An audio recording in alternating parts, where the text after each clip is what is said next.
هذا كان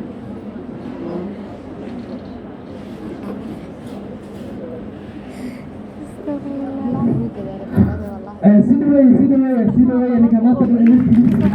سيدوي marka ugu horeysa dhammaantiin waxay leeyahay saaxiibayaal barasho wanaagsan sida la inii sheegay aniga magacayga waxaa loo yaqaanaa Khalid ina daahir calina waa lii yaqaanaa ama cali dabcan waxaan ahay ninka shirkaddan maanta dhammaantiin martida u tihiin ninka East Africa soo gaarsiiyey khaasatan meelaha Soomaalida ay degto khaasatan magaalooyinka Hargeysa iyo Muqdisho labadaba insha Allah taala marka runtii markada intaan qof oo meesha fadhida aan arko oo businesskii aniga aan soo gaarsiiyey Soomaalida dhexdeeda aan keenay intaan qof oo qaar ka mid ah ka faa'iideysteen kuwa kalena ay doonayaan inay hadda kadib ay ka faa'iideystaan yani waxa ii taa farxad hada uu faraxsanaa marka dhammaanteen meesha inay joogtaan waxaan sidoo kale rajeynayaa ka wada faa'iideysan doontaan businesskan xaqiiqatan anigana waxaan rabaa anoo waqtiga ilaalinaya inaan wax yar dur cararo ama wax yar idinkaga sheego businesskan faa'iidooyinka uu leeyahay sida looga faa'iideysto iyo waxyaalaha aad heli kartaan businesskan dhexdiina iyo sida noloshiina u bedeli kartaan intaba waxaan rabaa inaan kusoo koobo waqti kooban insha allahu tacaala isoo bilow dhammaantiinba waxaa maanta buti ku tihiin soo booqateen shirkad magaceeda loo yaqaano Alpha Group Nutrition loo soo gaabiyo AG Nutrition shirkaddan magaca nutrition markaad maqasho waxaad dareemaysaa waxa ay provide garaynayso ay bixinayso ama ay adiga kusoo gaarsiinayso wax loo yaqaano nutrition ama wax loo yaqaano quudin adiga ayaa lagu quudinaya waxaa lagaa quudinaa laba dhinaca loo yaqaano physical appearance habka adiga aad u muuqato jir ahaan nolol ahaan iyo sidoo kale waxaa lagaa quudin doonaa dhinaca loo yaqaano financial appearance yacni qayb dhaqaale ahaan sidaa tahayna waa lagu quudin doonaa oo haddaad tahay qof poverty-ga ay dilootay ama faqiirtinimo la nool waxyaalana waxa badanna faqiir ahaa haddaad ahayd waxaa lagu siin doonaa hanti aad u wanaagsan dhaqaalo fara badan baa lagu siin doonaa macnaheedu waxay tahay haddii waxa gacantaada ku jira markaasi oo producti ah ama waxyaalaha shirkadda soo saarto oo loo isticmaalo nutritionka ama quudinta ay wax ku tari weydo ama ay suurtagelin weydo adiga inaad jir ahaan isbedesho dee waxaa lagu siin doonaa hanti iyo lacag baa lagu siin doonaa kadib waxaa kuu suurtageli doonta inaad raadiso nooca ugu wanaagsan nutrition ama nafaqo ama cunto oo jirkaaga quudin karta si markaasi aad u noqoto qof nutrition ahaan ama quudin ahaan aad iyo aad u wanaagsan maxaa yeelay adiga weli maada la kulmin maada arkin wiil ama gabar adiga kula mid ah oo lacag tiro badan haysato bankiga ugu jirto oo ku dhimanaysa macluul ama u dhimanaysa malnutrition waxaa loo yaqaano weli ma aragtay may maxay tahay sababto because qofkan wuxuu haystaa lacag hanti wuxuu raadiyaa dunidan inuu helaa waxa ugu wanaagsan nutrition ama quudin sidaas darteed adiga uu kaa qurxoon yahay anigana uu iga qurxoon yahay maxay tahay sababtu because qofkani jir ahaan waa uu nool yahay wuxuu yahay qof aad iyo aad u wanaagsan waayahay next ida haddaba shirkaddan magaceeda nutritionka loo yaqaano ama Alpha Nutrition loo yaqaano taariikh ahaan waxay soo bilaabatay aas-aaskeedu wuxuu soo bilowday 2011 xagga waxaa laga jaray internationally ama dunidani waxay gaartay 2019 bishii May xarunteeda koowaad waxay ku taallaa magaalada Kuala Lumpur ama Kuala Lumpur ee dalka Malaysia shirkaddan Africa waxay soo gaartay July 2019 xarunteeda koowaad ee Africa waxay ku taallaa magaalada Nairobi xilligan Nairobi ku taallaa laakiin awal waxay ku weli jirtay magaalada Kampala ee dalka Uganda magaaladan Hargeysa shirkaddan waxay soo gaartay sanadka 2021 laakiin Soomaaliya waxay soo gaartay 2020 ay soo gaartay bishii July anigana waxaan ahaa qofka soo gaarsiiyey marka sharaf bay inay tahay ninka shirkadda keenay haddaba shirkadda xarunteeda koowaad Soomaaliland waxay ku taallaa magaalada Hargeysa talabaad waxaan rajeynaynaa burco in laga furi doono sidii uu sheegay yacnaa CA-ga Hargeysa sidii daa ii sheegay haddaba shirkaddani waxaa asaasay soo bilaabay saddexdaa nin oo sawirkooda inoo muuqdo saddexdaa nin ee sawirkooda inoo muuqdo waxaa loo kala yaqaanaa Faiz Saalax Xafiis Saalax iyo Fahmi Casmi laba ka mid ah waa isku walaalo isla dhashay Faiz Saalax iyo Xafiis Saalax waa walaalo isku hooyo isku aabbe Maxamed Fahmi Casmi ninka loo yaqaano asagana waa walaalkood qaraabo yihiin dee isu ganacsina waa yihiin marka saddexdaa nin ayaa shirkaddan asaastay haddaba shirkaddan anagu waxaan ku dooranay maadaama dee dad badan oo Soomaaliya ka shaqaystaan waxaan ku dooranay waxay tahay number one horta raggan sidaad arkayso magacyadooda waa rag muslimiin ah macnaheedu waxay tahay shirkaddan ayaga iskale originally waddankaas Malaysia oo ah waddanka saddexaad oo dunida ugu muslimiinta badan ay ka soo jeedaa oo ay ka timid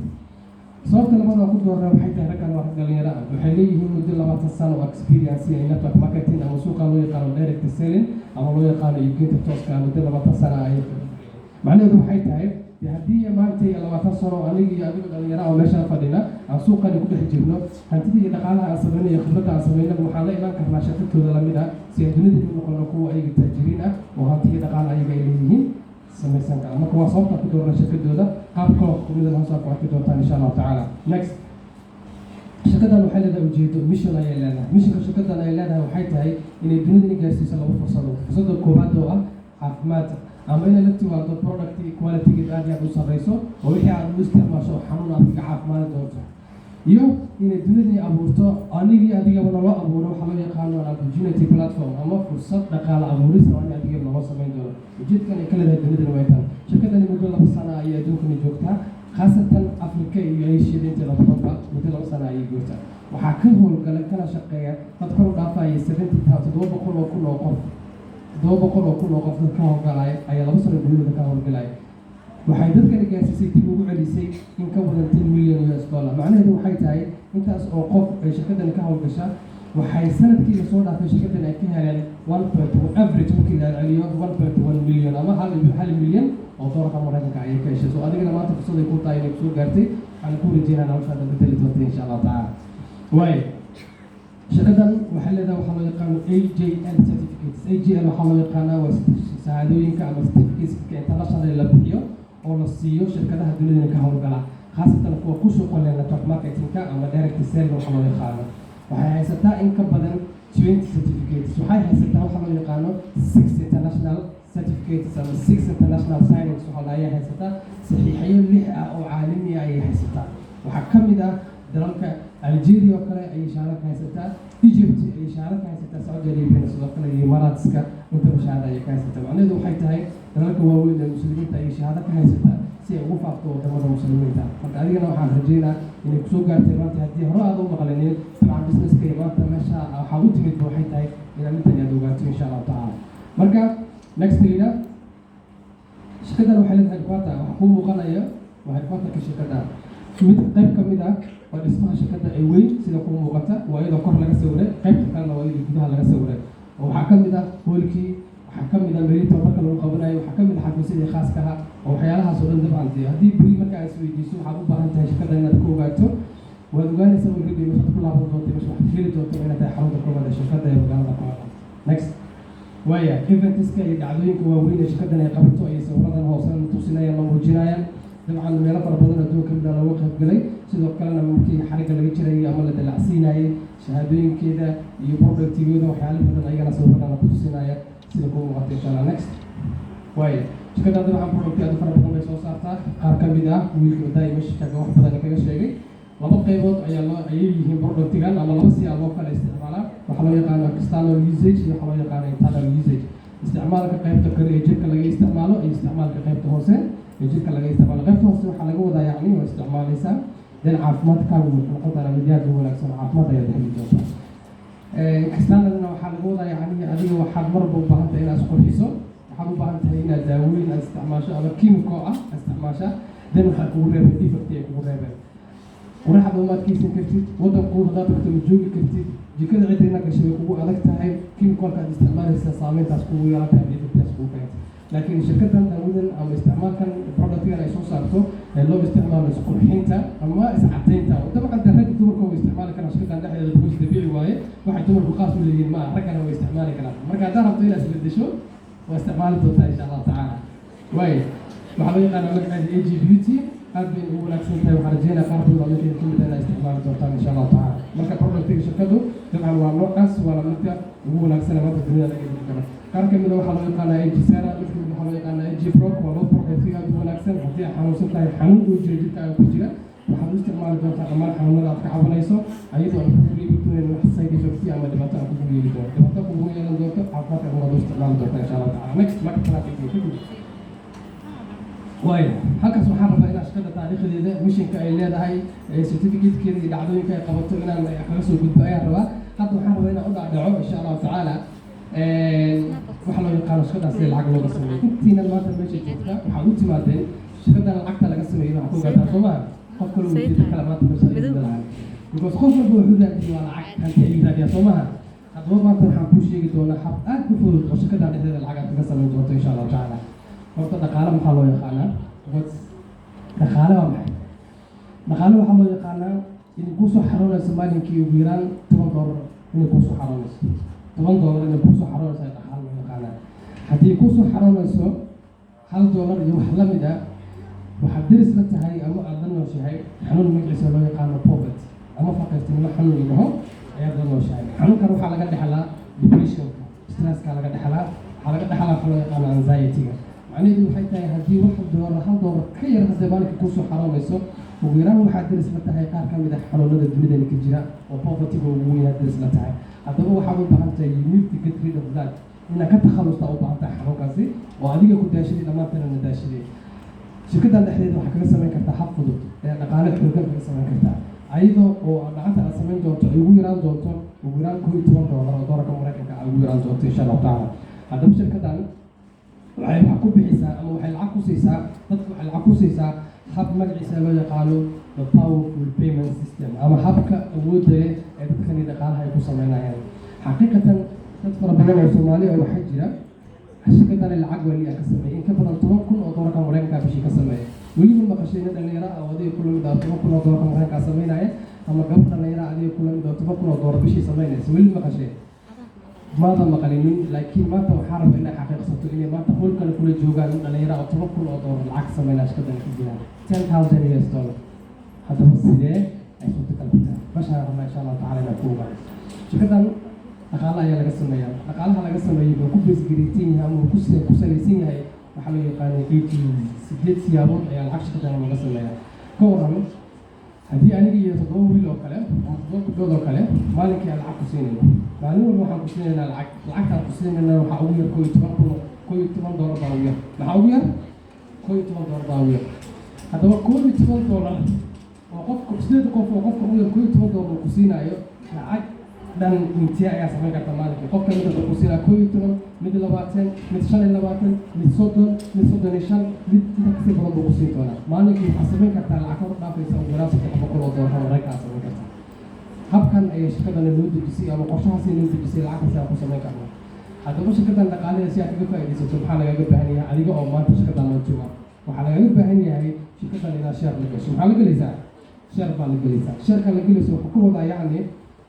waxbaad ka iibsanaysaa waxyaalaha ay soo saarto oo powerfulka ah ee waxtarka faraha badan leh ayaad ka iibsan doontaa markaad iibsato waxaa shirkaddan ku yeelan doontaa saamigaasi waa ugu yaraan 45% haddii adiga shirkadda aad samaysaan faa'iido lacageed oo gaaraysa 100% waxaad adigu yeelan doontaa ugu yaraan 45% ayaad yeelan doontaa meeqa yeelanaysaa ugu yaraan 45% ayaad yeelanaysaa haddaba si ay taasi kugu suurta gasho 45% aad u yeelato sidee shirkaddan waxaa loogu iibsadaa saamin aad ugu yeelan doontaa waxaa shirkaddan waxaa kaga iibsan doontaa packages waxaa dhaha ayaa jira shirkaddan laga iibsado package macnaheedu waxay tahay waa xirmo jumlo ama adiga waxaa u taqaano package ayaa lagu yaqaanaa packagekaas aad iibsanayso magaciisa waxaa loo yaqaanaa basic ayaa loo yaqaanaa maxaa loo yaqaanaa magaciisa basic ama waxaa loo yaqaanaa magaciisa premium ama waxaa magaciisa loo yaqaanaa elite dabcan markaad fiiriso macnahooda basic macnaheedu waxay tahay waa wax iska bilow ah ama iska aas-aas ah businesskii waxaad ku bilaabaysaa package ama jumlo hoose ayaad ku bilaabaysaa packageka labaad waxaa loo yaqaanaa premium waa dhexdhexaad ama waa package dhexdhexaad oo qiimo dhexdhexaad ah laga wada premium packageka saddexaad waxaa loo yaqaanaa elite ama elite ayaa loo yaqaanaa elite macnaheedu waxay tahay the top fit meesha ugu sarreysa waxaa loo yaqaanaa ama fooqa hadda aan joogno meesha ugu sarreysa waxaa loo yaqaanaa the elite waa meesha ugu sarreysay then packagekaas waxaa loo yaqaanaa elite waa meesha ugu sarreysa oo businesska laga gaaro packageka koowaad ee basica loo yaqaano waxaa shirkaddan ku bilaabi kartaa waxaad iibsanaysa horta waa product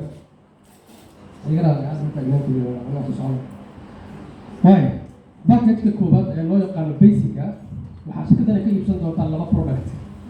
labadaas product waa 2 nooc oo kala duwan nooca koowaad ee iibsan doonto waxaa loo yaqaanaa AG Sera